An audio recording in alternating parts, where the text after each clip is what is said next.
I timed that very well. I didn't get cut off by that automatic message. Uh, Want to call the MCD board to order and just go with a roll call vote. Kenzie? And I heard her lips moving. I didn't hear her, but she's here because I can see her. Nikki? Present. Nancy? I'm here. And Corky? I'm here. All right, MCDD is called to order. Is there any public testimony? None that I'm aware of. Okay, hearing none. Let's move on to Janet. Hi, everybody. Back on. Let me see. I probably should share my screen. Emily, do I have access? Let me get to you. Okay. All right, that should work now. Okay, here we go. Should be coming up any moment. This is the contract report for December 2021. And this is where every month we prepare a report showing all the new contracts. Can everyone see it right now? Yep, okay, good. You'll see on the left-hand side, MCDD's contracts that were written in the month of December. I think they're fairly explanatory. Just by looking at them, we have additional security monitoring for the pole barn due to all of the thefts that we've had. Cryptid Creative, Winterbrook, Cascadia Behavioral, and then D&H flagging. I guess, are there any questions about any of those contracts?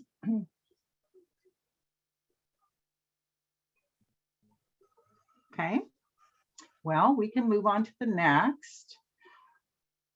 This is a year-to-date financial report, and Ben was so nice to download all this information and put it into a very nice format for everyone to look at. So you'll see that it shows the 1920 budget to actual, the 2021 budget to actual, and then we have the 21-22, which is this fiscal year, showing where we are year-to-date through December 31st, only for this fiscal year, and then what the MCDD budget is, showing the remaining budget and the remaining budget percentages to the far right. Assessment revenue, you can see that we only have about 14% more to collect if we collected in 100%, which all the districts are right about that same benchmark. We have the direct billing assessments. We still have some that we need to put out to the landowners for common areas, but the bulk of the direct billings is ODOT and Multnomah County for their right-of-way. Let me see, salaries and wages, you know, you're right on target with the 50% since this is through December 31st. So we're just under the 50% mark on that. Same total personnel.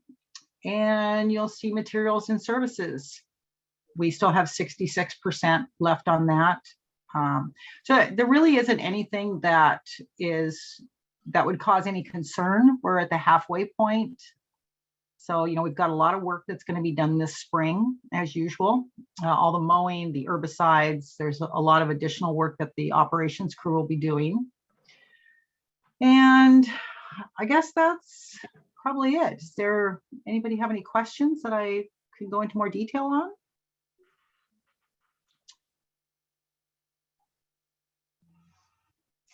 I guess, how are we doing with our budget levels to address both the houseless community interactions and then also cleanups and security? Are we tracking the budget? Or are we thinking we'll be having to add to that later in the year? I'd have to go back in and look at the actual line item for the houseless. I don't know if Ben has that readily available at his fingertips or not. He might. I do know that the security is something that we didn't really budget for due to all these break-ins. But generally what happens is that we kind of manage into the overall annual budget with those line items.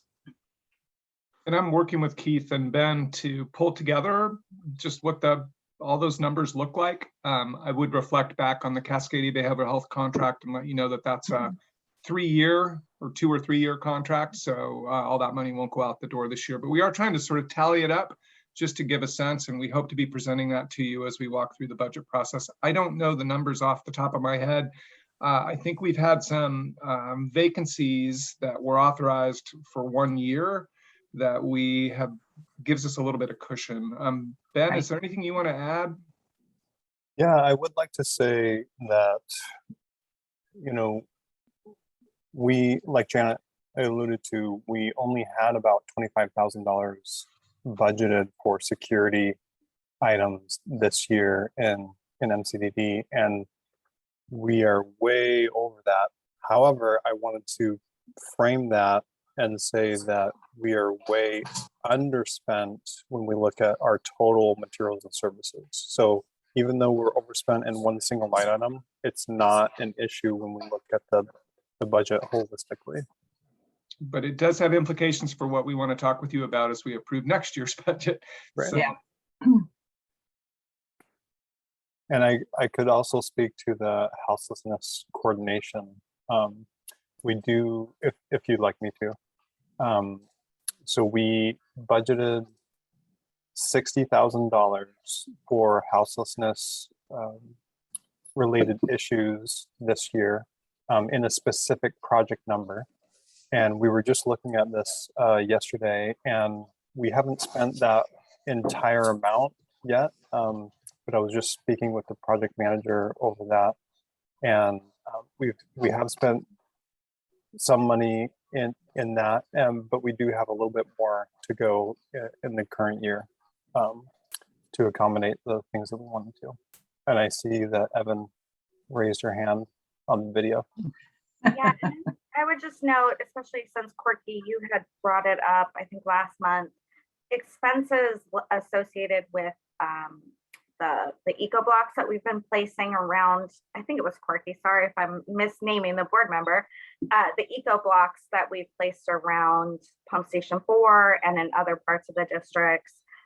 Those costs are not a part of the houseless program. So we're still working on kind of developing the full picture. So we still have a little room left in our current houseless program line item, but these costs are being spread out all over the place. So I think what you're going to see is uptick in security for sure, some additional costs around the blocks that we had not projected, but otherwise staying within sort of what we had budgeted, maybe a little bit more for Cascadia.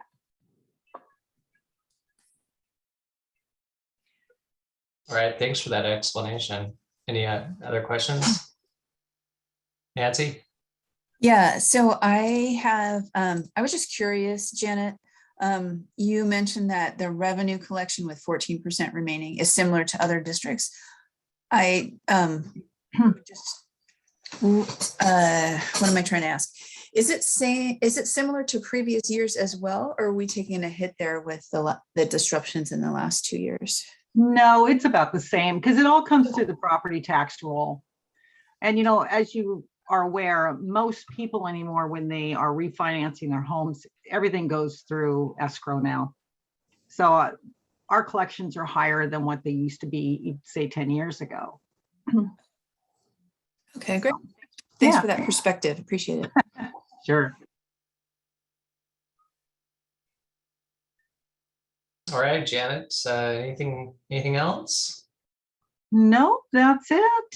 Okay, well, thank you very much. Moving on to item D on the agenda, Portland Metro Levee Study PED cost share. Mark, you're up. All right. Thank you very much. Look forward to sharing this with you. Once let me just get my screens ready here. Okay. Well, it's with great pleasure that we bring you an update on this subject matter, and I'm going to start by just giving you some brief project updates, and then we're going to get to the meat of the matter, which is speak to staff recommendations for a cost allocation for PED. And then we'll be talking about some next steps. So just to start off with some background, some other things that are going on with PMLS. With regards to federal and state advocacy, I wanted to just report in the great work that Evan has been doing with our federal lobbyist, Julia Minerva. The congressional delegation has supported and sent a letter in supporting the full funding of PED for the full 3.5 years versus asking for a annual increments. They're asking for that funding under the Infrastructure Investment and Jobs Act. So that is just another opportunity for us to get that that funding in addition to the usual WRDA process. So with respect to the City of Portland MOU, several of you might be aware of some of the progress that's been made. The task force MOU has been signed, and we've already convened a few meetings. They've generally been informational in nature, kind of setting the stage, setting the table, if you will, for further discussions where we're going to be identifying any alignments, any gaps, and talk about future resource sharing. So as we, every month that we come to formats and or individual board meetings, we'll be providing an update on some of the topics that were discussed. You know, the range of things such as real estate and permitting, design review, all those things that we need to get agreement on as we move towards a PED negotiation with the Corps, so that we're, as a local partners, we're in agreement. Speaking of the Corps' recommended plan, just another tick for you all, just kind of another nudge to take advantage of the resource that's out there, or have your staff pointed out. As you all know, the full project report is available online at this link. We can send it out separately as well, but all the appendices are there, and we certainly will try to distill any. So last time we presented this, there was a great analogy to taking a deep dive onto this. And so I offered my services as lifeguard for all of you while you're doing that, so you don't stray too far into the deep end. But that is available. So now to the meat of the matter, recommended cost allocations for the PMLS phase. So to date, I think you recall it's been a number of months since we had a series of discussions speaking to the various allocation methods, various funding sources that staff was investigating to try to get our arms around what kind of recommendations we could make. I think this this should look familiar as well. This is the total cost. That number has not changed. We don't expect it to change significantly at all. We do expect, as we move towards the end of PED negotiations, the Corps will refine their numbers a little bit, do a little more detailed cost estimation. But as with the total project costs at the end of the recommended plan, when they did a more detailed investigation, the total number didn't change, just the certainty was increased, and thereby the contingencies were reduced from 35 to 25%. This number has a 25% contingency, and it also reflects escalation for inflation over the period of PED. So we're pretty certain in this number. And again, the first 2 years will be the lion's share of the work, almost 75%. So that's what we're going to really focus on today. We talked about a variety of funding methods. First and foremost, you see on the left is the state levy grant fund. That's going to be a big part of our recommendations. If you read the memo, then this is no surprise. We already let the cat out of the bag. We're also continuing to pursue discussions with our partners from the City of Portland to the Port and Metro, looking for additional support for the various plans. And of course, assessments and revenues are a big part of the solution as well. And we're gonna talk details in terms of assessments and reserves later. Ben Rowe, your budget manager, is going to be providing you a more detailed discussion on that after we worked out kind of the best way to represent these figures to you in context with the needed contributions for the PED. So I have public and private loans sort of grayed out over there because we have some really great news to share with you about that state levy grant fund and how that plays into our primary recommendation for this work. And so I'm gonna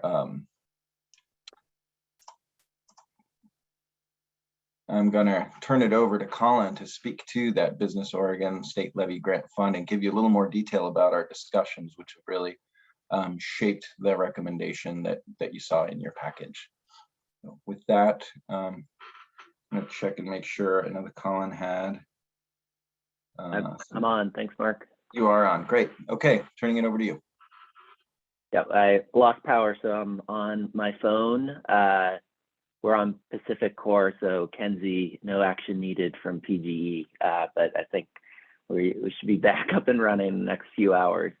So wanted to give an update. We've been talking about the opportunity for levy grant funding to help support the PED phase.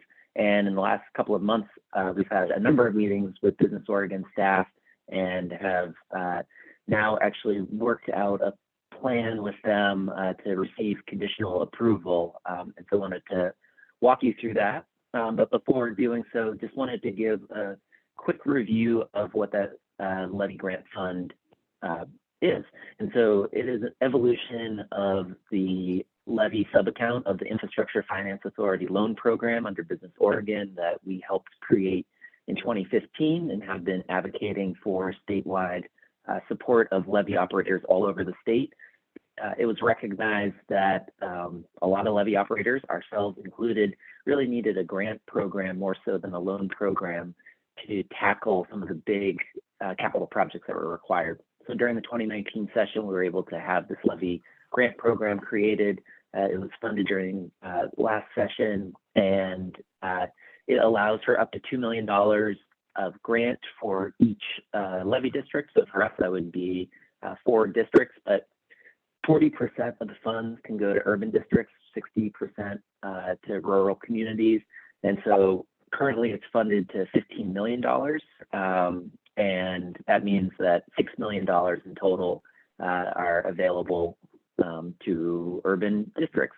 And so we'll be maximizing our request, being able to maximize the request for each one of our drainage districts. So Mark, if you go to the next slide, I just want to quickly walk you through what that process looks like and show where there is still some tentative pieces, but also really emphasize that we have been working with Business Oregon and have a really high level of confidence of this moving forward. So by the end of this month, we'll be completing the intake forms with Business Oregon.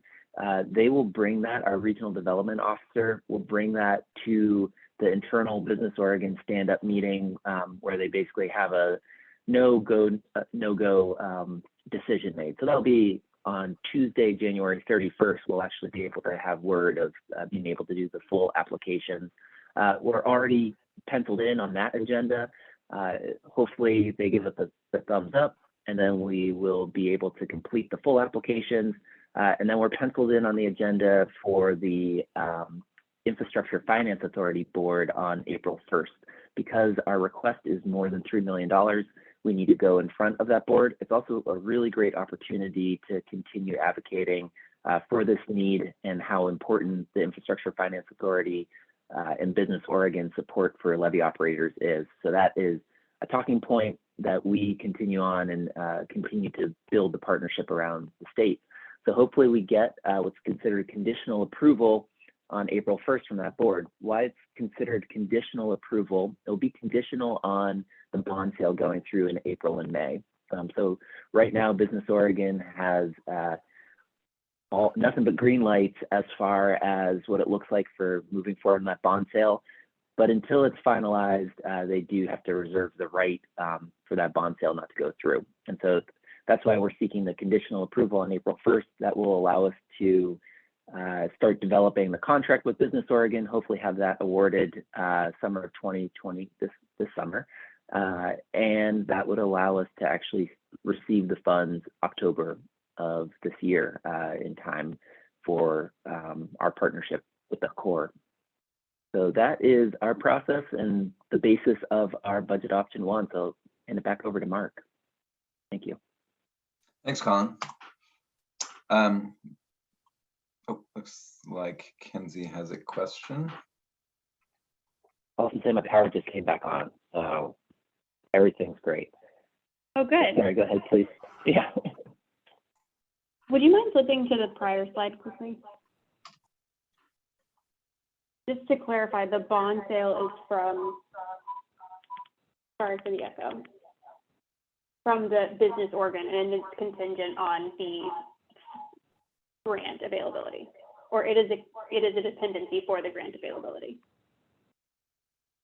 Correct, the latter. So the bond sale will fund the grant program for the biennium. So the grant program, basically filling the grant program, requires the bond sale to go through. And this is lottery-backed bonds, right? Correct. Yeah, I think it's important to highlight that we talked about that at SDIC earlier, that, you know, that the lottery funds are going back into the community to help infrastructure projects and other projects. Great, thank you. Looks like Nancy has her hand up as well. I think I got it answered. There's 15 million for the whole state, right? And we're asking for. Correct. Yeah. And we're asking for the whole 8? state. No, we can only ask for up to 6 million. And so for each one of our districts will be asking for 1 million, but we are having an internal conversation and we'll be able to put in additional requests. So there's a possibility for MCDD in particular, there's a possibility of funding part of the non-PMLS certification projects, the design phase of those projects through this grant fund. So we are going to be looking to maximize our request, and we'll let Business Oregon tell us, hey, there's other urban districts that are competing against you, but at least for the 1 million per district, so 4 out of the 6 that's possible, 4 million out of the 6 million that are possible for urban districts, that will be going to PED, and there's a really high confidence there. The additional 2 million for other projects we'll have to see if we'll be competitive on.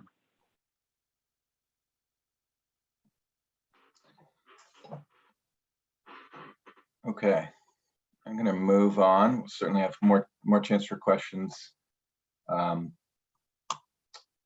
But now the grand unveiling, which we already unveiled in the board memo. So, but the plan A, and I'll just stress that plan A is underwritten with a high level of confidence. Obviously, you just heard Colin speak to a high level of confidence and detail about our probability of securing a grant under this program.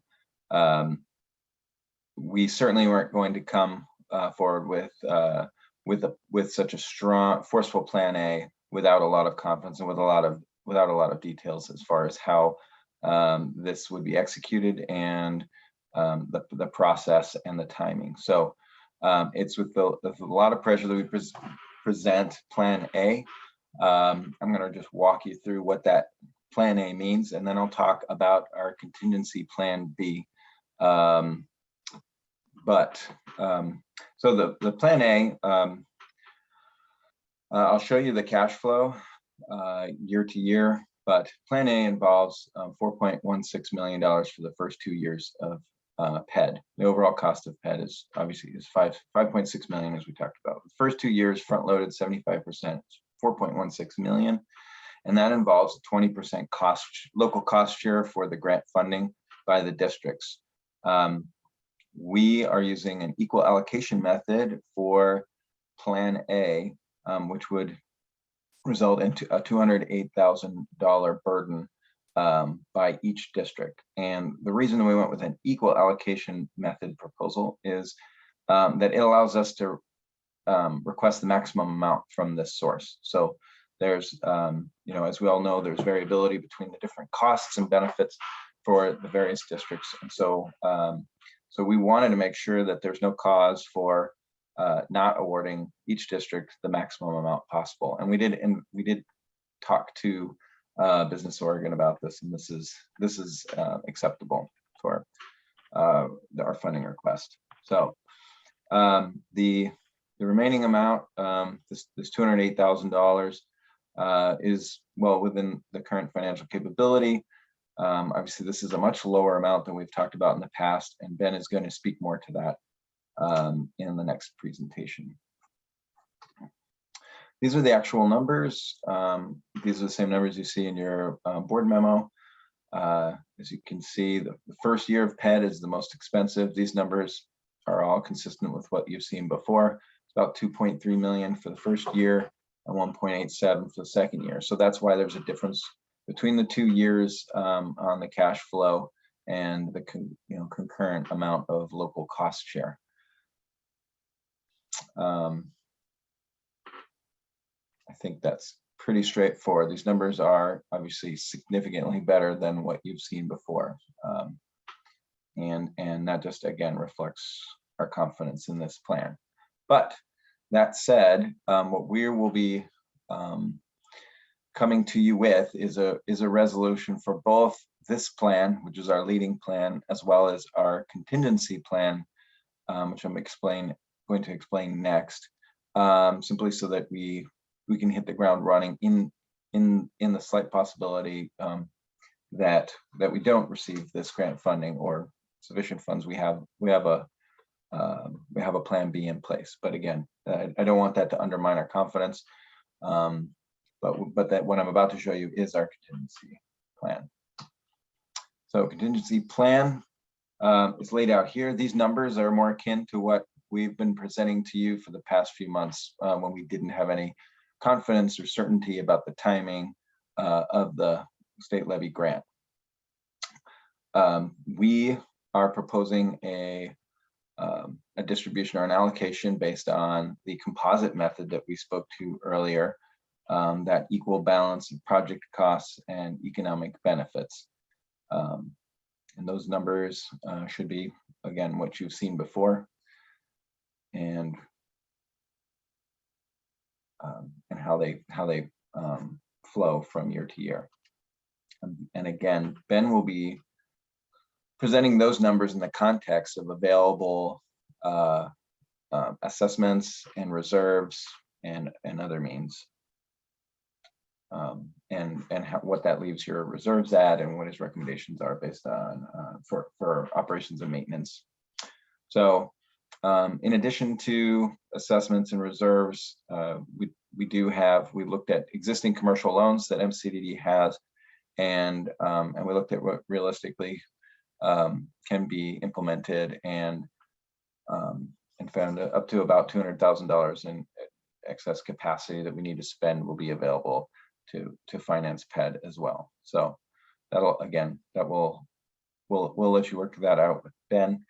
And we've also spoken to, many of you are from the Port of Portland, and we've spoken to Port of Portland and Metro Regional Government to have some conversations about proportional contributions where applicable throughout the various districts.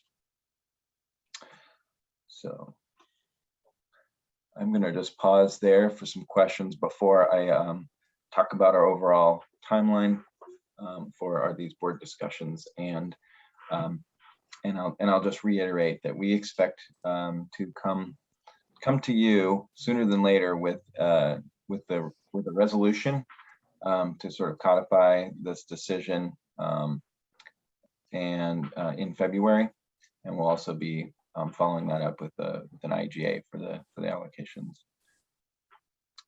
Okay, Nancy. Thanks, Mark. So you're also engaging the city for additional contributions. Yes, sorry. I am so ensconced in that process that it is second nature to me, and I failed to mention it. But yes, we have the task force that I alluded to earlier that we're meeting with bi-weekly to talk about sharing resources, and that includes financial contributions. Right. And so my other question was, when are you going to bring this resolution to us? And it sounds like you answered that question next month. We have the format meeting is what we were currently planning. Okay. Because I feel like we've talked about this before, but we haven't. I see staff is recommending a composite cost allocation and on top. And I guess I would like to talk about that some more, particularly for Plan B, because I think we were bandying that around, plus the economic benefits for sure. And I think we might need some more discussion on that. Yeah, and just to speak to that, I think we did get some sense on Tuesday that there was discussion by within the city that they were that the economic benefits component was very favorable, and I just wanted to highlight just the difference in costs between these numbers and for MCDD, and in the eventuality, if for some reason there was support for economic benefits, that's fine. The other districts would stand to gain the most, because the allocation using purely economic benefits drives that percentage up to 58%, which is about $1 million more for the for this district's cost share over the entire 3.5-year period. So just to punctuate, that's an extra $1 million for MCDD compared with our current Plan B recommendation, which we hope to not have to implement. Yeah, it might even be, I don't know, it might even be better to not make a decision on Plan B if we don't have to. I mean, one of the reason I bring this up is that, and Colin, you can definitely correct any of this, but it's really, it seems to me that the economic benefits, that the decision on what to do in the Army Corps plan was based strongly on economic benefits more than anything else. And even though we're 4 separate districts, we definitely, MCDD benefits from having Penn 1 and Penn 2 and STIC all working well. And the same for all the other districts. So I guess I'm thinking that in terms of economic benefit, if there is a stronger economic benefit, it seems like that's a smart way to allocate it.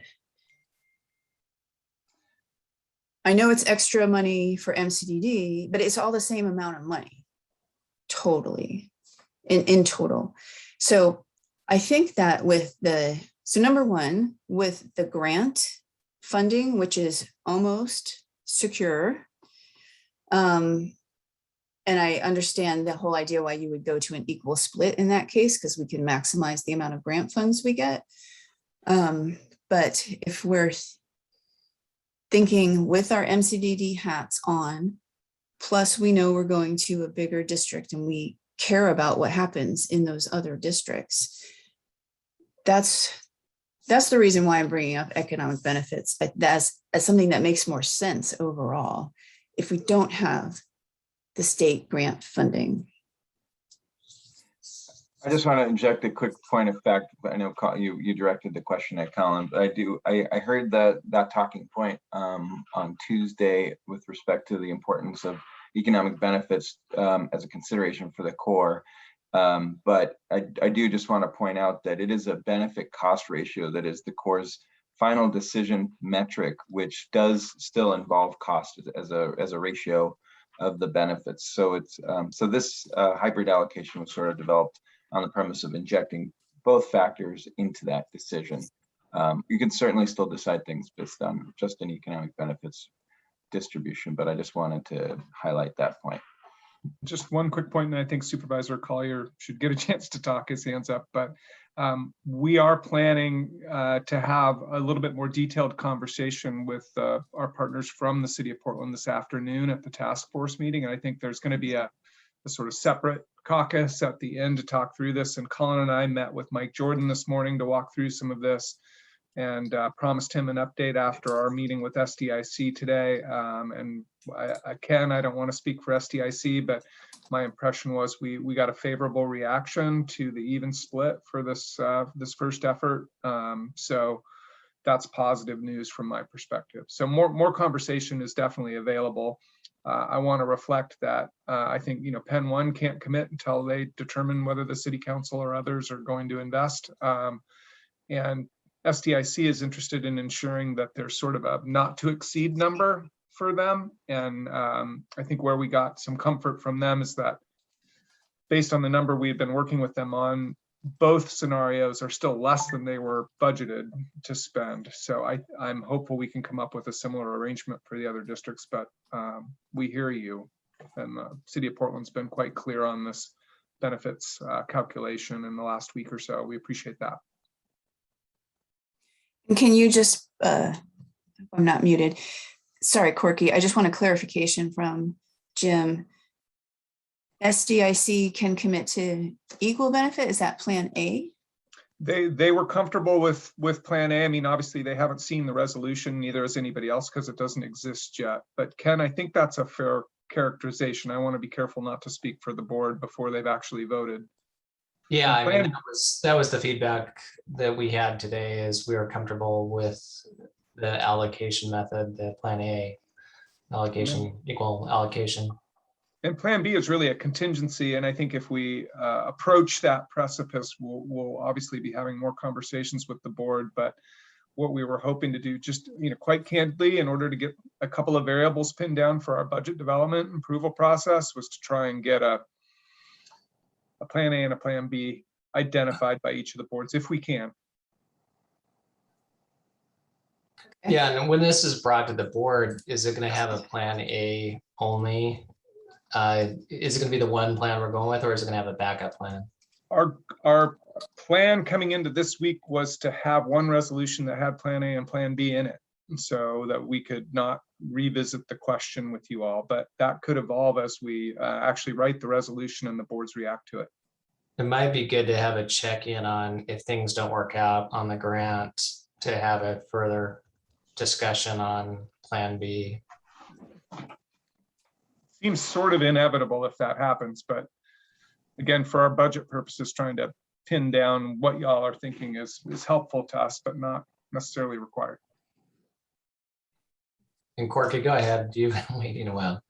No, it's all right, because you were just answering my questions just now. So thanks, reading my mind, I suppose. I mean, I'm not on the Pin 1 board. I'm not on the SDIC board, but when we look at, this is a really good example of Pin 2 and MCDD are kind of in the middle, and they're sort of, whatever you do isn't going to change that number a whole lot, but it does change the outliers, which are Pin 1 and SDIC.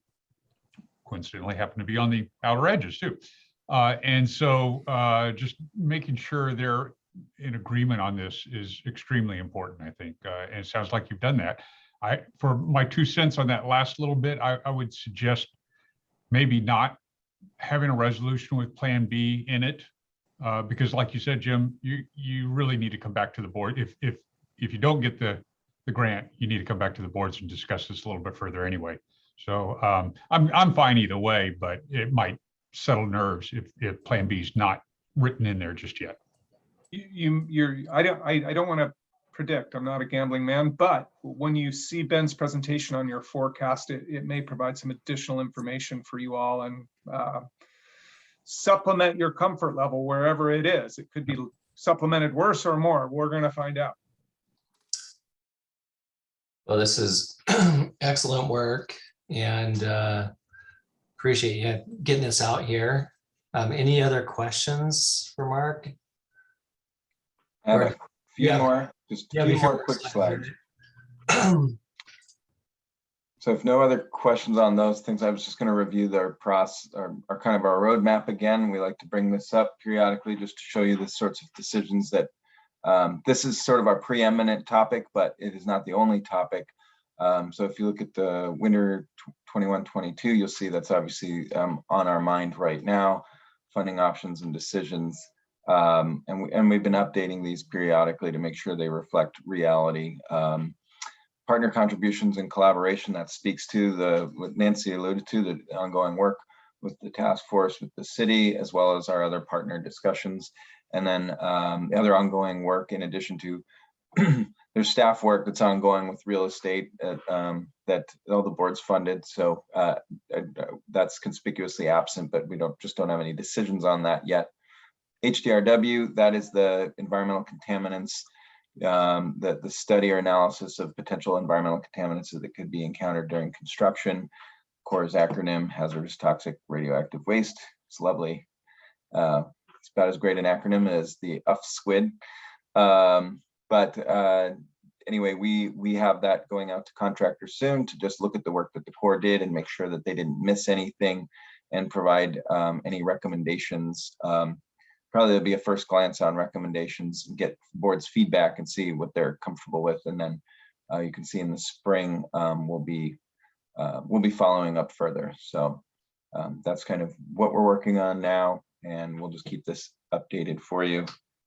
And then finally, I think we were just speaking to this issue of the resolution that we bring to you, and then our work on the budgets and how that's influencing our desire to get some clarity moving ahead.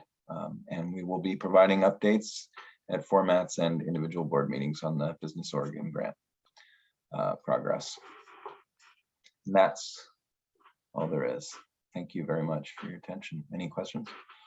Nikki, thanks for that point. The 2/3 federal investment sometimes gets lost in the conversation. Appreciate your chat comment. Yeah, a very good comment and observation by Nikki in the chat. We're fortunate to have the federal partners in this and helping us, and also Business Oregon I'm pretty confident that you guys will bring that money home, and Business Oregon will assist us. I believe they realize how important this infrastructure is for the state. So any other questions before we move on? Y'all could go buy Powerball tickets and help the lottery fund, or if you win, you could pay for PED. It'd be great either way. Right. We'll put up a big sign thanking you. Yeah, this would be a really different conversation if we didn't have federal money. That's for sure. Plan C is Powerball, just so you know. All right, Ben, you are up. I was timing it between my daughter getting home and the dog barking, so you went right ahead. So go for it. Thank you all. Good afternoon. Appreciate your time this afternoon. I'm Ben Rowe, budget manager. Still playing the new guy card. Been here about 4 months.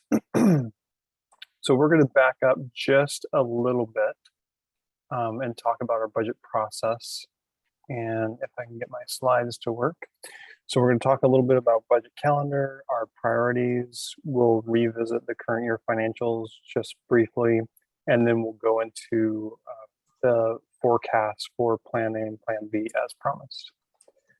When we look at the calendar, the staff at MCDD, their budget proposals are due by the end of February.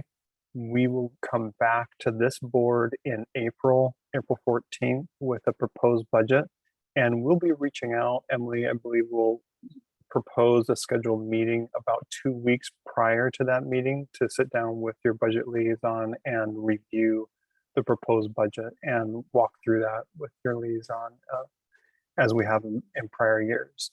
And then we'll be back to this board in May 19th for a budget approval. Any questions on the calendar before we move on? Okay, this is pretty standard from prior years. If if for any reason we do need additional meetings, I'm sure that we can accommodate those in our current calendar. So these budget priorities, these values over here on the left-hand side represent the values adopted by the Urban District Board.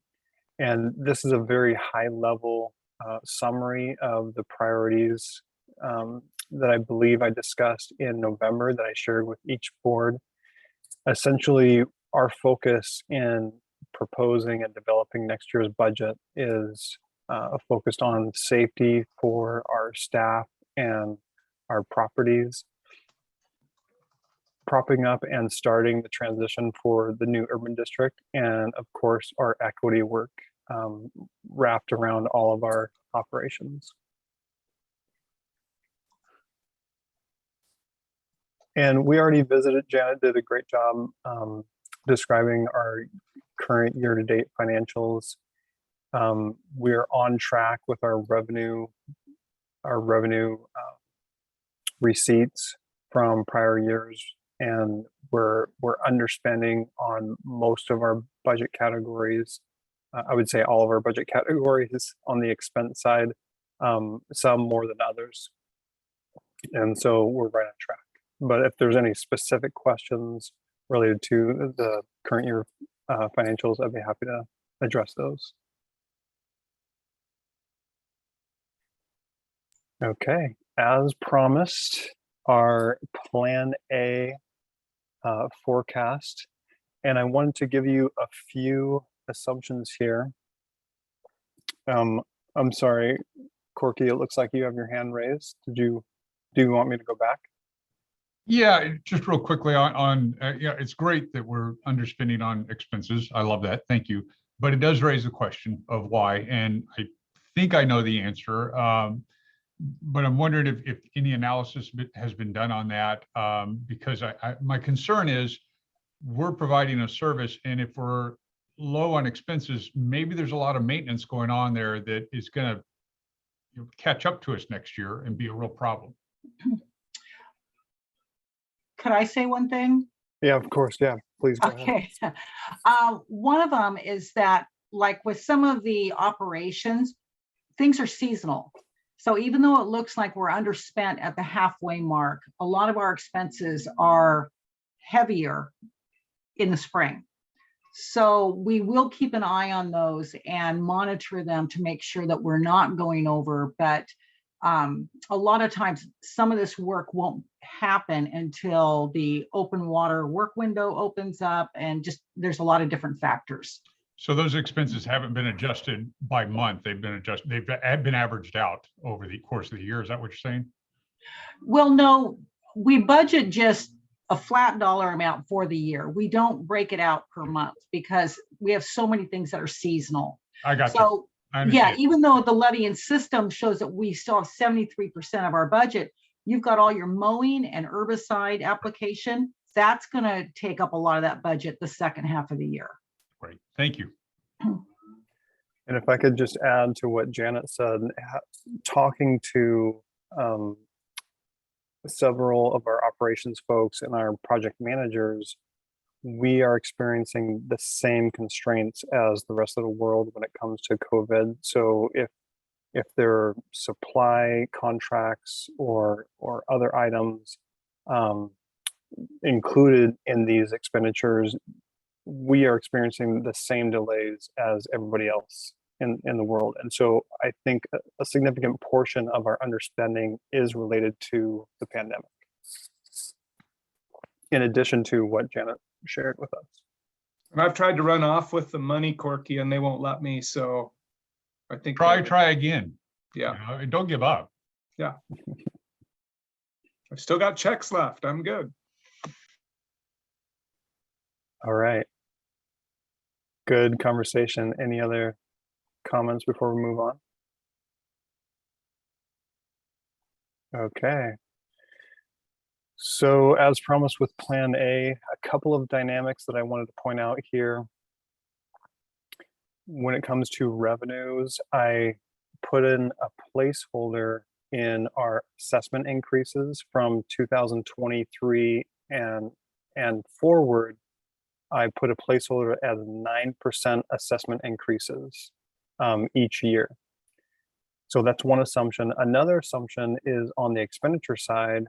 I put some placeholders there as well of expenditure increases between 4 and 9%, depending on the line item. So there's a couple of assumptions. Another thing that I wanted to point out is in 2024, we have a new debt service that will come online that we are scheduled to begin paying, and that is $140,000. So that will be a brand new expense coming online in 2024. Another thing that I want to point out, you'll see this green line, our revenues, and you'll see that spike in 2020, and that represents our commercial loan debt proceeds coming into the district, and that $10 million was intentional to fund our capital program. So this forecast assumes that we will fully fund our capital improvement program from 2023 to 25. So that remains constant. It also assumes that we're not adding any additional positions in our current budget. Now, having said that, there are several positions in our current budget that are unfilled. So you might see some proposals related to that as we come back to the board with our budget proposal.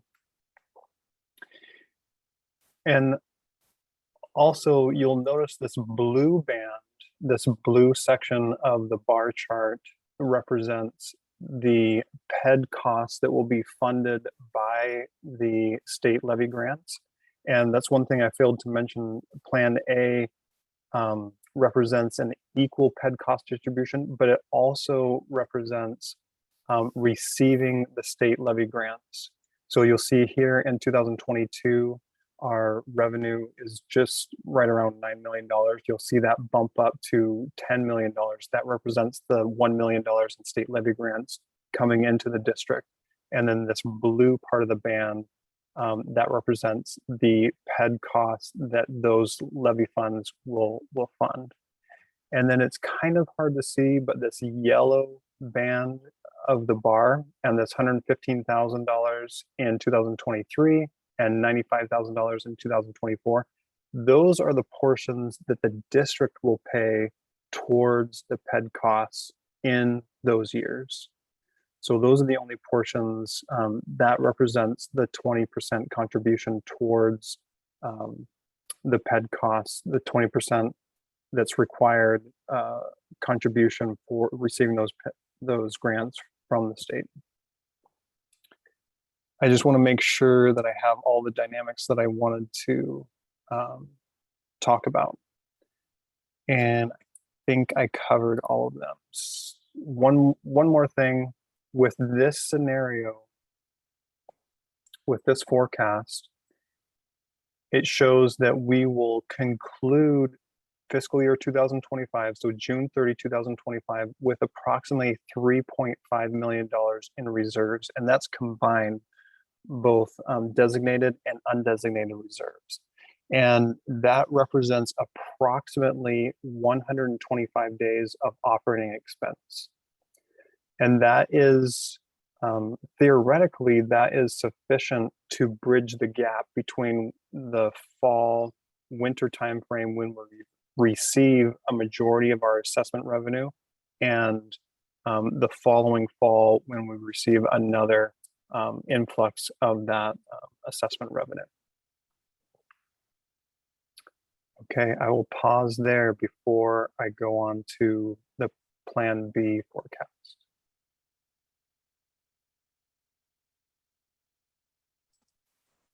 So Ben, Yeah. That green line also goes up. It looks to like another $1 million from 24 to 25. And does that represent we expect we'll get another million from that state levy fund? 2 years from now? No, this forecast does not include any assumption other than the $1 million in 2023. I suspect that that green line, that bump up, is just reflective of our assessment increases, and it may be somewhat misleading, just because of the way the chart is. So just to clarify, this assumption includes a 9% increase in assessment revenue each year, 23, 24, and 25. And I guess I can't speak to why the chart is exactly showing it that way, but if it was more level, like if it was a better line, then it would be a little bit differently. So it's compounding the 9% increases year over year. That's correct. That's Yeah. correct. It's hopefully what your 401k is doing, if not more. I'll take 9% if anybody. Right. We had 9.9 before, so this is a little better, right? That will be going only 9%. Well, that again, that is a placeholder. I was just going to mention that this $3.5 million, where we would conclude that we were forecasted to conclude fiscal year 2025, is the bare minimum that we would need to bridge that gap in operating expenditure between our injection of revenue. Now, I put in 9%, but the board could, of course, decide to go higher than 9%. I would not recommend going any lower than that specifically for the MCDD financial dynamics. We are having some staff level conversations about how we allocate costs back out to our client districts. How robust or feasible changes to that program remains to be determined. But I think there's a fair consensus among some of your staff that you are undercharging your partner districts a little bit. And this is just reflecting if MCDD stays as a district and not any new urban district funding, right? That's correct. This shows MCDD being independent through June 30, 2025.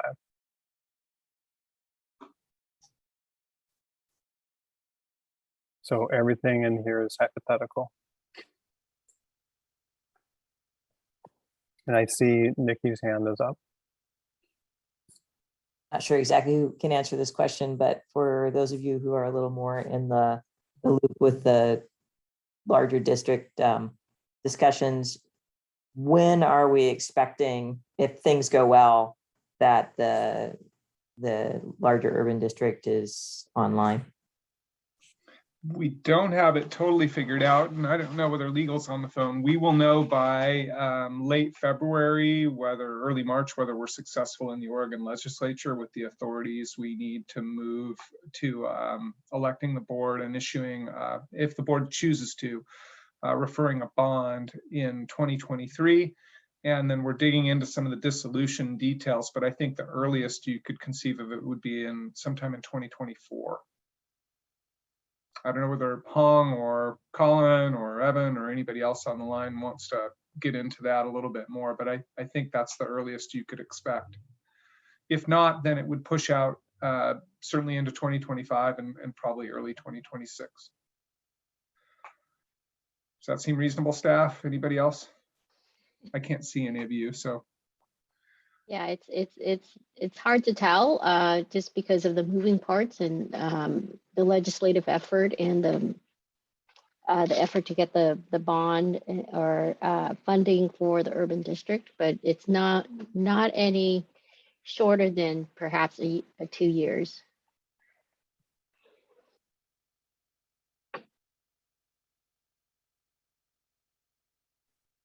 Hope we answered your question.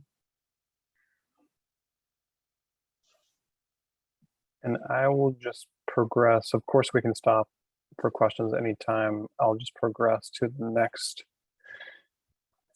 next forecast. So this is Plan B. So this is everything is the same with the scenario, except for there's no grant revenue coming in.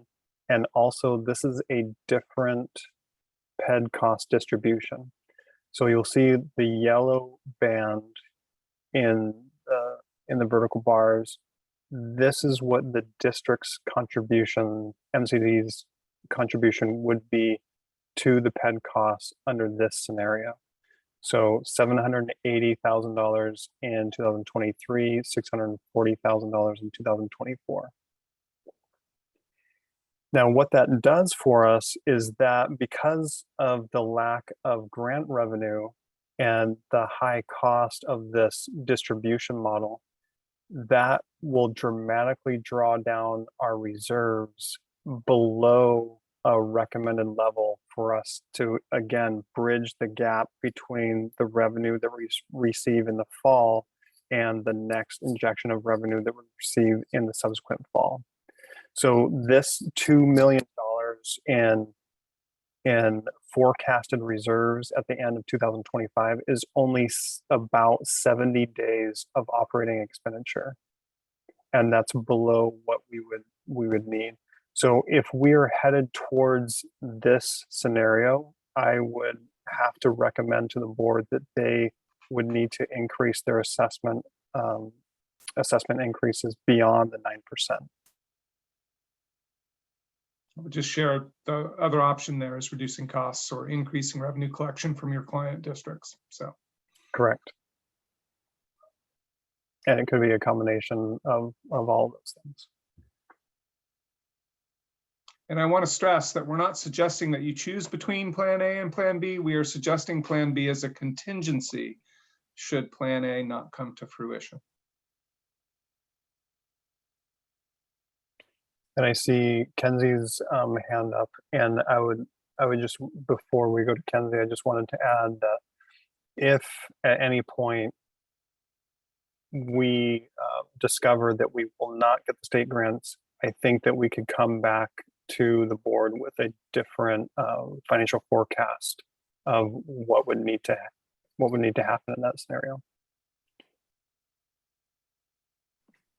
Are you able to hear me? We are. Great. This question is a bit in the weeds, so apologies, but do we have any benchmarking data around our assumptions on natural attrition, wage increases, and then, incremental efficiency gains? Really good question. I do have about 15 years of experience around those questions.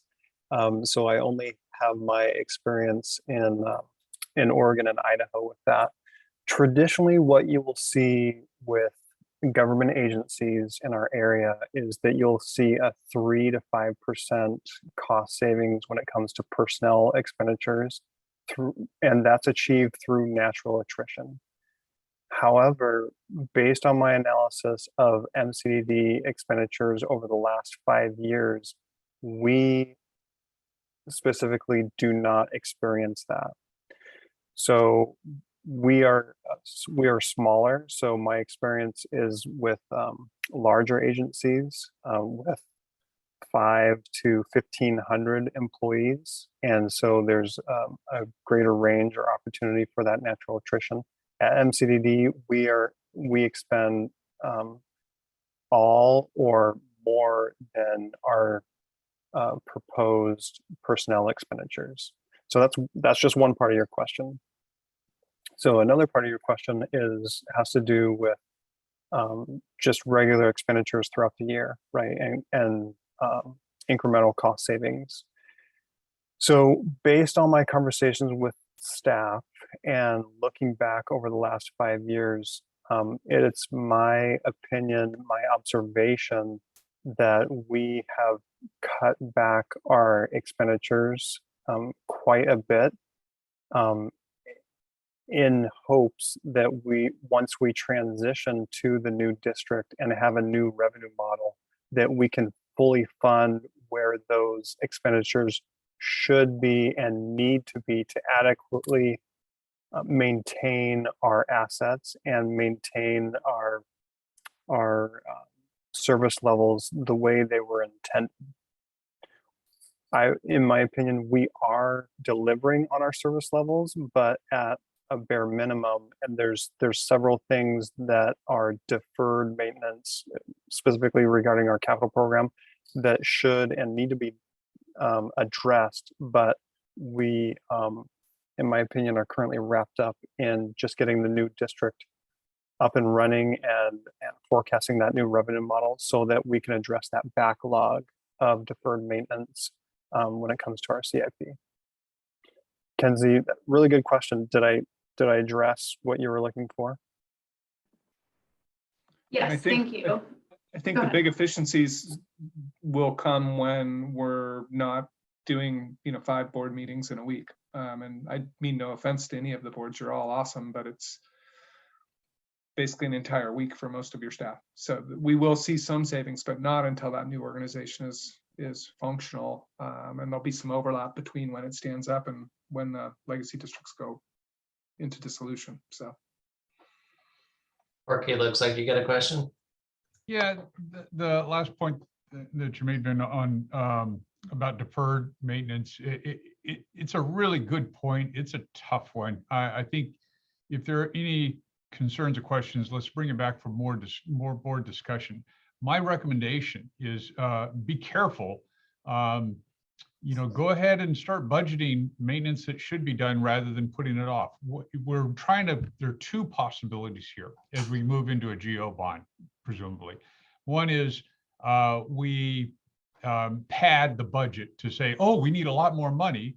And the public says, well, you're lying to us. And they vote down the GO bond. The other one is we take things off the budget, kind of defer them so that it doesn't look so bad. But then they pass the GO bond for that level of expenses. And after we get the GO bond, we say, uh-oh, we actually need more. So I'm sure you're aware of that. So I just, both of those, we're at risk of both of those. And so we want to be real careful moving forward with deferring costs. Ricky, I want to address, because I think maybe you're thinking of deferred maintenance and the way what Ben was talking about a little bit differently. One of the things that has sort of been impressed upon me over and over and over as I've been with the district these last 3.5 years is it's really more of a conversation about levels of service than deferred maintenance. There's sort of how we presently do things based on the revenue that's allowed, and a conversation about more kind of modern asset management and thinking about how we take care of our infrastructure. And what we've done based on the revenue that's available that we have is sort of maintain this lower level of service around taking care of our infrastructure. But if we had the funding, we would both do more capital upgrades, but also maintain the infrastructure to a higher level, think about replacing it more often, have more, there's certainly a lot of work that our operations team does that keeps things functioning. I think Reeve used to say with duct tape and baling wire, I think those were his words. And so, yes, I mean, at least from what I've heard from various parts of our team, we are taking care of the system to the best of our ability based on current funding, and we are elevating deferred maintenance issues as they come up. But rather than having an asset management plan where we're able to replace things exactly on that sort of prescribed recommended schedule, we are having to wait longer or wait till things break down, or because we just don't have those types of revenues. I wish Bill was here because he'd have, so much more to say. Colin, you might want to add. But I want to differentiate because I don't get the sense that we're sort of just kicking the can consistently.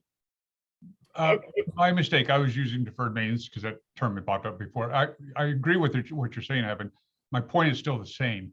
of making sure that we don't inappropriately anticipate a big increase in funding once the GO bond passes. We've got to be really careful how we approach it. Well, you know this, you're the one we're relying on to be careful about approaching the GO bond. So. Yeah, no, thank you. It's a really good point. Just somewhere along that line, Ben, what is our thoughts in terms of the amount of reserves we'll need to issue a GO bond for a bond rating to give us a decent bond, a bond rating to issue that? What reserves are they going to require out the gate? Great question. And I think there's two parts to this equation that I just wanted to recognize. There's the new revenue model, and I think this is important to your question as well, Ken. There's the new revenue model that we're in the process of developing for the new urban district. And I think that new revenue model will be more important than our reserves that we have going into the new district. And so, and this kind of goes back to your comment also, Corky, is that when I know because I'm involved, but when I sit down with Bill and Colin and Mark and we start talking about literally our 30 to 50-year plan of our assets and the renewal and replacement that's required for that 30 to 50-year plan, in addition to the core projects, we're being very cognizant about what the funding needed to maintain our assets adequately. And we're building that thought process into the assumptions of the new revenue model for the new urban district. And so and then also back to Ken's question, also kind of developing the package that we would need for any bond issuance or bond effort. And so we're looking at both of these big revenue models or revenue buckets, and we're being very careful to try to get it right the first time so that we don't run into the issues that Corky brought up. So hopefully that answers your question, Ken. Is if I was a bond rating agency or looking to loan the new urban district money, I would weigh heavier their revenue model and how that's performing and what the forecast is, the long-term financial forecast of what that model can generate over multiple years. And I think that, Ben, thanks. That's a great summary of where we're going. And just two things to add on to that, that we'll be talking with our financial planner to help sort of lay out some different scenarios for what the actual bond would look like, taxable or tax exempt, and a number of other kind of considerations. And so she'll be helping us plan out that. The other thing that Ben alluded to is that we're being really careful about building in operating capital into the actual revenue collection model, and so not placing everything just in a GO bond, basically all the eggs on capital in a GO bond. So we really are looking at asset management and doing it as far as industry standards really require. Yeah, Just Ben, for Corky's sake, if you think choosing which revenue mechanism you want to use is hard, I think the board's going to struggle with how much revenue to raise. And this is fundamentally what we've really been trying to get the staff focused on is what do we really need, folks, and how do we explain that? And that's coming. It's coming soon. Thank you, Jim. That's actually the question is, what are we going to need in the future? Good luck predicting that accurately. And how do we demonstrate in perfectly good faith that that's what we need? How do we show that? That's what we're talking about. Yeah, from electric vehicles to a new barge to office space. We don't have enough office space. So all those things we need to digitize accounting and payroll and procurement and so we're really trying to think through all those things to the right degree of granularity. I'm not sure what that is yet, but be too granular for some and not granular enough for others is my expectation. Yeah, thanks, Ben and Jim on that. I think that answers my question. It's just curious how a bond rating agency will, rate a bond from agencies that it's pretty much brand new with a new revenue model.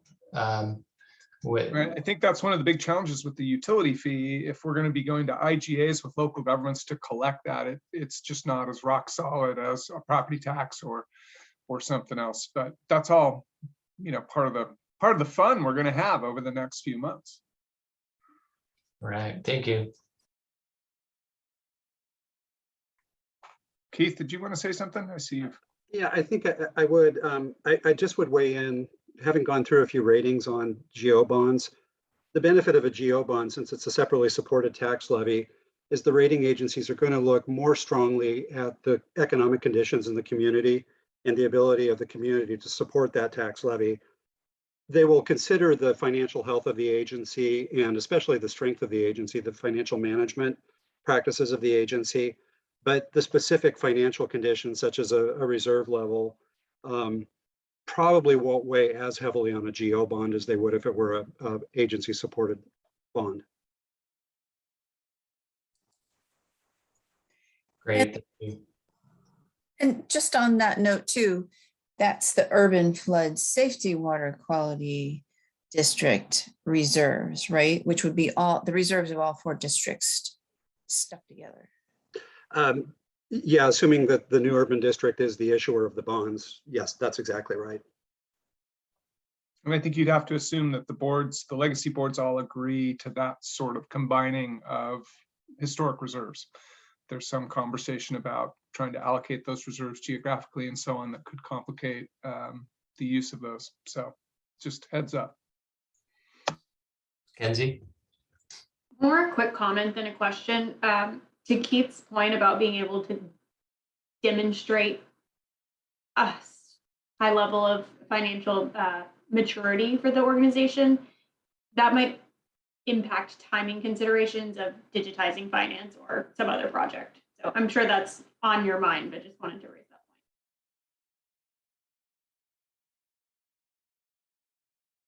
You'll see some of those priorities, I hope, reflected in our proposed budget when it comes to you.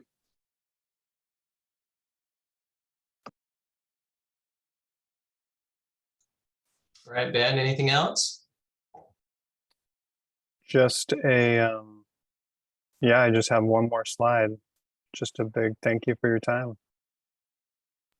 And I guess, Mr. Chair, I think it may be useful to just sort of revisit Plan A, Plan B, and just get the temperature of the board, where they're at, if there's any direction you want to give staff as we think about the February format meeting and trying to pull together a resolution around the topic. And obviously there'll be more conversations between now and then, but if there's any additional direction, it would be helpful.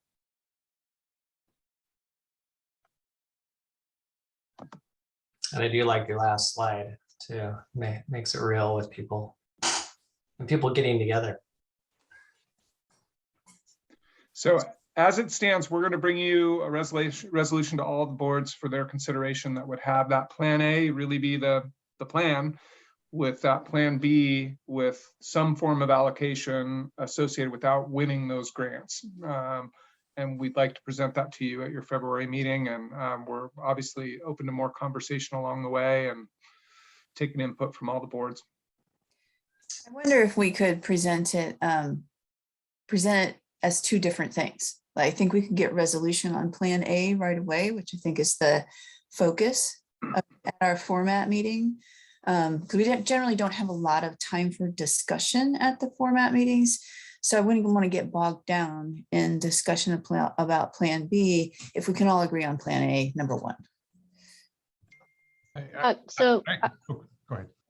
I just have a quick question, since I may be the one that ends up drafting this, or Kelly. With respect to Plan B, it sounds to me like there's a desire for Plan B, some sort of contingency, but the area of dispute is how it's being the criteria that go into it, right? In our memo, we proposed Plan B as 50% project cost and 50% economic benefits. It sounds like, Nancy, that maybe it should be 100% economic benefit and not this composite, or that there are other factors that could come into play to make up the composite percentage. Am I correct about that? That there, the dispute is really what the criteria are that makes up the Plan B method. Yeah, the allocation, because I know we've talked about it a lot, but we haven't come close, I think, to a decision. And so I know there are a lot of conversations going on, which needs to happen, which is great. And yes, I would say it's about the allocation methodology. Okay, we need a Plan B and we'll come back to you because you know what's on the table. I think we just need more discussion on that topic. And I like the idea that we have the A as the focus, but then, you know, we have a secondary backup that we've had discussion on. I don't know how that works for timing, but I do believe that we need to give it a little bit more time than we might have in the format meeting. Okay, that's very helpful. I appreciate that. And it sounds like we have direction from all the boards to proceed with the development of a resolution around Plan A, and we can at least do that. And let us do some internal hobnobbing to figure out how we want to manage Plan B, or what procedure we would recommend to the boards for consideration of a Plan B should it become necessary. Yeah, thank you. All right, I'm going to move us along because we're a little behind here. Looks like we're on the item F, sponsorship criteria. Aster. Hi, everyone. My name's Aster Moulton. I've been with the district for about 5 months as a public affairs and community relations specialist. So also a new guy. Happy to be with you all today. I've been managing some of the communications and outreach activities with the drainage districts, including our sponsorship program, and here to give you a brief update on some proposed changes to that program. It looks like the host disabled participant sharing. Can someone give me screen sharing access? Still not getting access. Emily's on it. I can see her. Okay, cool. Awesome. Thanks, Emily. All right. Are you seeing the slideshow? Great. All right. So yeah, the sponsorship program has been in effect for about 5 years. And it's a great way for the drainage districts to cultivate relationships with community-based organizations. It also gives us access to really unique networking opportunities. And it's a great way for us to increase flood awareness in the local community. So it's a small but mighty program. And we have some proposed changes to make it even better. One change will be just streamlining what is funded through the events and sponsorships budget line item, because right now it's a lot of different things. And we also want to bring you up to speed on our efforts to increase the structure and transparency of how sponsorship related funds are allocated. So this is a briefing on the topic today, a chance to answer any of your preliminary questions. And then we hope to come back to you next month to seek your approval on the general direction. So first things to know about the sponsorship program, it's funded through the events and sponsorships budget line item, which is fairly small. MCDD's fiscal year 22 budget is just over 15,000, and combined between all 4 districts, it's just over 33,000.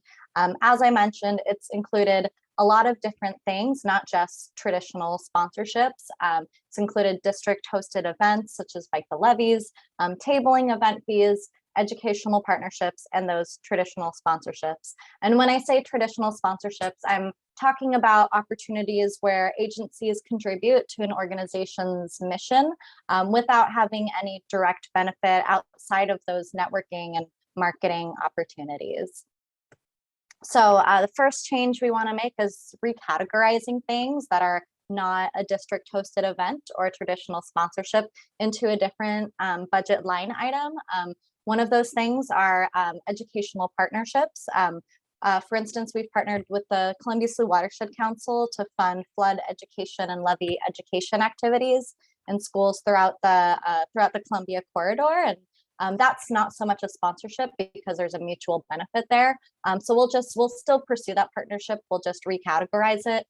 Same with some tabling event fees. Those are not sponsorships, but we usually fund tabling event fees through a different line item. More importantly, we want to add a little more structure and transparency to that program. So we're going to establish criteria to ensure that the sponsorship funding allocation is relevant to the activities, mission, vision, values of the drainage district, including the new equity policy that just passed. One thing to note is a lot of times public agencies will use community advisory committees to help assist in funding decisions. And because of the relatively small size of the program, we're going to keep that decision making internal for now, but we imagine that there will be a more robust program with the new district, and we'll reconsider the criteria and process at that time. I'm not going to go into detail about the criteria right now, but wanted to give you a quick overview. It is on an 11-point scale.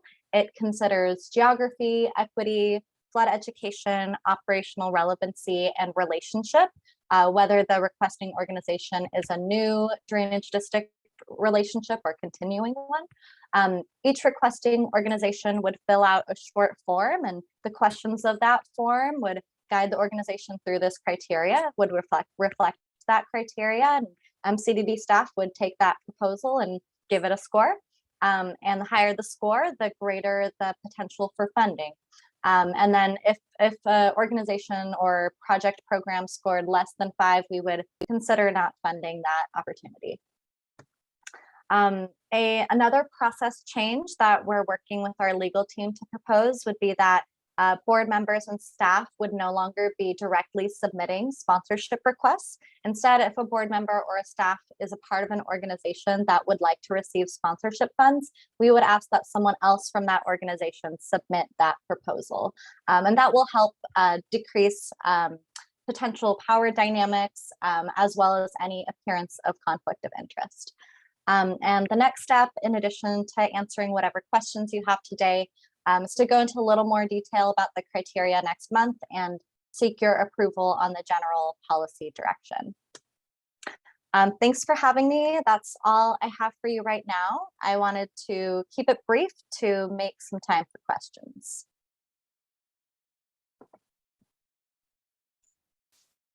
Thanks. Any questions for Aster? I'll just say it's thanks for paying attention to who proposes the sponsorship, because I think there's conflict of interest and there's apparent conflict of interest, and that's super important. So thanks for paying attention to that. Yeah, and thanks for compiling this, and great program, very important, and we appreciate, and welcome to MCDD, by the way. Thanks. And you guys haven't, I don't think, had the opportunity to meet Aster yet, but they've been instrumental in our homeless outreach and the successes, small and mighty as they are, making those happen. So we're very fortunate to have Aster on the team, and I want to thank them for all the great work they're doing. And hopefully you'll get to see them a little bit more often as the months go by. Thank you. All right, Jim, well, you might as well just carry along, because you're up next on the executive director report. Corky's got a hand up. Oh, I didn't see a hand. Sorry, Corky. I just wanted to chime in that, as we move into the next few years, I'm all behind increasing the budget for this area. I think it's really critical for a variety of reasons. Yeah, I'll echo that as well. The connection to the community is really important. So this is a very good investment long-term for us. Yeah. I think it'll really help your staff come up with some good criteria for making some of these decisions, which should maintain and build on public trust, which I think is really what's underneath this whole franchise here. So if I may, the first order of business is sort of a financial one. It's a small one, and we did brief Ken earlier, and he requested that we come share this information with you. And in order to do that, I would like to turn it over to Keith Hobson. Thank you. Good afternoon. I'm Keith Hobson, the interim CFO for the district. It's a pleasure to be here and pleasure meeting all of you. I wanted to alert you to a minor timing issue we'll have in reimbursing costs from the new district back to MCDD. We've developed a new version of the chart of accounts for the new urban district, which is necessitating a change to the accounting database. And that change must be processed by our external service provider before we can fully record financial transactions for the new urban district. Our best estimate right now is that it'll be sometime in March before this is complete and the new accounting systems are up and running. We expect that the grant funds in the JCA for staff time to support the new district will be used up by the end of this month, and staff costs after this month will need to be covered directly by the new urban district. Due to the delay in having the new urban district accounting database up and running, this would mean that MCDD will be carrying these costs and then until they can be fully reimbursed sometime in March. Since the delay is for only around a month, it won't have any impact on year-end balances for either district. There's no risk to MCDD or the new urban district, since we'll have adequate funds in the new urban district to reimburse all the payroll costs once we can begin processing transactions. We have verified that the IGA between the urban district and MCDD allows for a delay in reimbursement of costs expended by MCDD in the event the new district can't immediately repay them. So no action is required on this, but we did want to inform you in advance this timing issue will be taking place. That's really all I need to say about it, but I'm happy to answer any questions. I guess the last thing we did receive, and it's in the urban district's account, the first $500,000 drawn on the line of credit provided by the Bureau of Environmental Services of the City of Portland. So there's cash in the bank. We just can't put it in a database yet. Well, a couple of years ago, we set up the structure for just this sort of thing. Yeah, and so not surprised and glad it's working. Thanks. And hats off to the City of Portland for the line of credit. Yeah, thank you. Thank you, Keith, for the explanation of that. And we appreciate you flagging that for our knowledge and transparency. So I know you guys have executive session next, so I have a couple of brief items for you. I think the most important one is if you can focus your attention on the screen that has Emily Robertson in it, you will see another individual in the room with Emily, and that person is called Wendy Lynn, and Wendy Lynn is your new board coordinator. And she started with us on Tuesday and has been through 5 board meetings already. And so we're grateful that she's come back, and we're really happy to have her. She's been doing a great job so far, and she comes to us most recently as Deputy Director of Business for a Better Portland, which is a great, community-based, business-driven organization trying to make improvements in our community. And prior to that, she was the Executive Director of an organization in the Rogue Valley called Thrive, which worked on food and food security issues in a community-driven way. She's got direct experience both serving boards and working with boards, and we're really excited to have her. The opportunity that creates for you is you have a new person to work with and help you stay organized and help us communicate. And more importantly, it also frees up some of Emily's time to support Colin and the rest of the team on starting up the new district. So a lot of moving parts there, and Emily's great organizational skills will help keep all of us on track and keep us focused on our most important work. So that's the news. And Wendy, I think you may be far from a microphone, but if you wanted to say hello, you could shout it out. I don't know. Personally these days, and please feel free to reach out to me, not Emily. Yeah, so feel free to direct things to Wendy. We'll get some information out to you about how to reach her. And okay, a couple of other items. I wanted to let you know that the bill making some amendments to the authorizing legislation for the urban district has been introduced, and we are not hearing of any opposition at this time. We've also heard from the committee chair that it's likely there will be a hearing in which we will be presented with an opportunity to testify. So at this time, all systems are go, and it remains to be seen how things will turn out. A lot going on down in the legislature right now with the spring primary and changes in leadership and so on. But at this point, things are on track as much as they can be in the Oregon legislature during a short session. I think the other news I'd like to share, and this is not public yet because we don't have formal confirmation, But the chair of the House Transportation and Infrastructure Committee specifically asked the staff of that committee to invite us to testify in Washington, D.C. We'll do it virtually. It's, we don't have to pay for my airfare or contribute to climate change. We can do it from home, but we will be testifying, it looks like, in early February on our project. And we are one of a very small handful of local sponsors that have been selected to testify as part of the committee's work to develop their WRDA bill for 2022. So it gives us a really nice opportunity to highlight all the benefits and the great collaboration that we have going in our region. And again, we're very fortunate to have the relationship with Chair DeFazio, and I think it'll really help elevate our project in the eyes of the committee and the Congress. So that's really good news. We are still looking for board members for the urban district. So those of you who are familiar with not-for-profits with interest in the floodplain, or those that work on social justice issues, please let us know if you have any candidates, or if you're affiliated with one of those and might be willing or interested. We could use more members. I want to let you know that there was a bit of non-consensus at the urban district around revenue development, and you may hear about it. So I think it's important for you to know.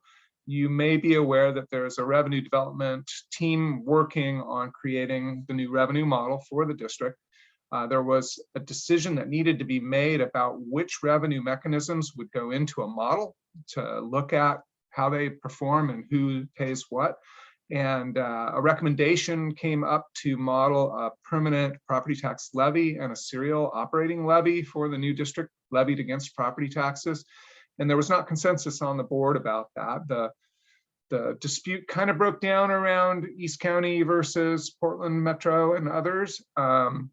We did not have sufficient board members to get clear direction. So we're working with Mike Jordan, the board chair, and outreaching to some of the folks out in East County to try and come up with a path forward so that we can keep that process moving. But you may hear a little bit about it. The concerns, I don't want to speak for others here, but the concerns really revolve around compression and the impacts on fairness among the various residents of the new combined district. Concern being that Portland's property taxpayers are more compressed, so that could shift some costs to East County. Corky, you have your hand up.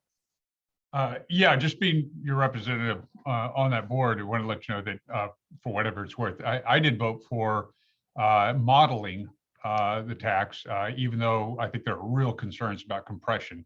But we're not making that decision right now. We're just making the decision whether to model it. And there was good discussion, people saying, well, if we're not going to do this, if it's a bad idea because of compression, then why are we bothering modeling it? Well, I think there are still some reasons to spend that money to go ahead and model it. But that's where we stood. There weren't enough people there for us to get a majority on that because we barely had quorum. So yeah. Maybe I think the other important thing for you to know is that the authorizing legislation for the new urban district and even the amended version does not provide the authority to levy those property taxes. So we would need to go back to the legislature to get changes in the law, which couldn't occur before 2023's session. So again, we'll see. I think we're going to work it out. I guess I bring it up because in my experience and in talking to the staff, there's very rarely a non-consensus among the votes. And so honestly, I think this was actually really healthy. And I think the discussion was very thoughtful. And so I'm not too concerned about it. I think we're going to see a little more of this. And I candidly think that's why you all are on the boards. So I think it's okay. We have some work to do and we're going to get it done. In terms of safety and security, I want to let you know that I've decided to conform our COVID policies with the current CDC and Multnomah County health recommendations. So we've created those changes. They impact how long people have to quarantine after positive tests or exposures. We've also asked people not to go to the office unless they have to. We obviously have some staff who need to come to work every day. We've mandated that people travel alone in district vehicles and that they wear N95, KN95 or equivalent masks, and we're providing those, or we're about to provide those. And then because we've just had so many different staff people impacted by closures or by exposures or positive tests and requirements to quarantine, I did make the decision to provide everybody with 40 additional hours of sick leave. because we had people who were out of their lead banks, and it was really, their sole breadwinners and so on. And I just didn't feel right about it. We're requiring these quarantines, and it just feels like the right thing to do to help our team. And then last, we've made really good progress with Pump Station 4. We are fully operational. We have a regular schedule where we're visiting the site and maintaining and operating it. We are using armed security, and we talked a little bit about the budget implications of that. We'll have more information for you, but I'm pleased to say, while there's still more work to do and our staff still faces some pretty serious risks, we've achieved an approach that right now is workable, and we're going to continue to work with our partners to address those safety issues. I think that's all I really need to say right now. And the staff's just doing a great job. There's an awful lot of need still. I would say that in looking at the forecasts, one of the things I'm most concerned about is just our central services and our ability to provide support on procurement and HR and records and all those things. So what you'll be seeing in your proposed budget is trying to hold things flat, but also sort of showing you where some of those bare spots are and engaging you in a conversation about those. So that's all coming your way, but my objective is really to try and hold our costs as flat as we can, other than what Ben told you that we need to have in order to not go insolvent here. So with that, I'll stop and answer any questions. Any questions for Jim? Yeah, I have one, Jim, and I apologize. I should have checked with you before the meeting on this, but there's the topic of LRC kind of folding into the urban district right. and then the representative. Do we need to deal with that this month, or should we just talk about that next month? We'll tee it up for you and prepare the document. So for those of you who don't know, we made a proposal to the urban board and to the LRC to sort of conform the LRC membership with the urban board membership and sort of shift some decision-making responsibilities around the FEMA certification capital projects over to the urban board. There's some really good reasons for that. One, the urban board needs to practice and get good at dealing with those kinds of things. And second, it was almost all the same people except for me and one other person. So it meant a separate meeting. So Colin came up with a brilliant idea to consolidate those, and the boards have approved that. So we now need to go back to MCDD. Right now, I'm your representative on LRC, and you need to make somebody else, probably Corky, be your member, but we'll tee all that up for you. We just got the permissions from the urban board on Tuesday, so we'll bring that paperwork to you as soon as we can. Sorry about that, Corky. I forgot it at SDIC too. Didn't say that. I was just worried about the timeline. As long as Yeah. we're okay, then fine. Thank you. Yeah, I think we're okay. Back to efficiencies. We're looking for them. All right, speaking of efficiencies, any new business?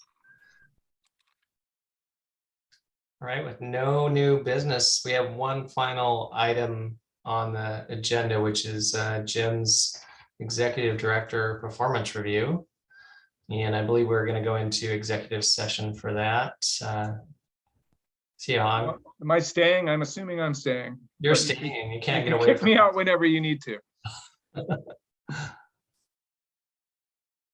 I think Tracy may join us. Tracy's going to join us as well. All right. I think we have entered an executive session for the purposes of discussing Jim Middah's Executive Director Performance. And I believe that I've got a hard stop at 3, just so you know, but we'll get through this. Tracy, I think you're going to review the summary of this.